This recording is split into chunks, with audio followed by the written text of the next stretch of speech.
Ted Byfield here again. I'd like to introduce you to the second of our 3 chapters in St. Paul. And while it's the longest of the 3, you'll find it's the easiest to read because it's one long adventure. And it's here that the human side of Paul comes out strongly.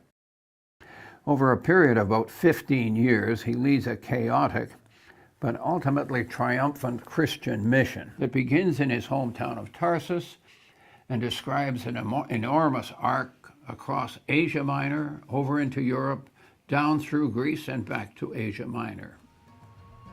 It's some trip, punctuated seemingly disastrous defeats, as he carries the Christian message into a world that sometimes embraces it eagerly and just as often beats him up and throws him out of town. He's never alone, though. With him, we meet some of the great figures of the Christian foundation. John Mark, the disciple who early on wimped out, but later went on to found a church in Egypt.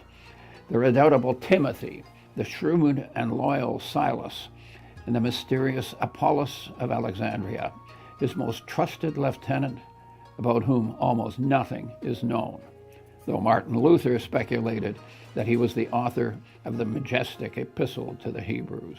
Throughout it all, Paul must fight on 2 fronts: to win new Christians on the one hand, and the other to oppose the determined enemies who insisted that all male converts must be circumcised and Jewish Christians must never eat at the same table with Gentile Christians.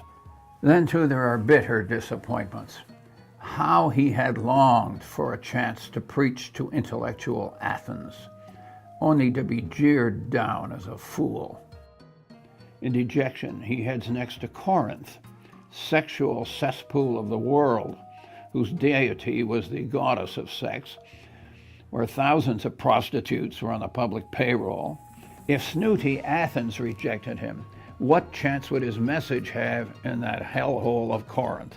To his astonishment, Corinth eagerly embraces Christianity, giving Paul his biggest church and his greatest problem. But his answer to those problems in the biblical 1 Corinthians gives us some of the most stirring lines in the whole Bible.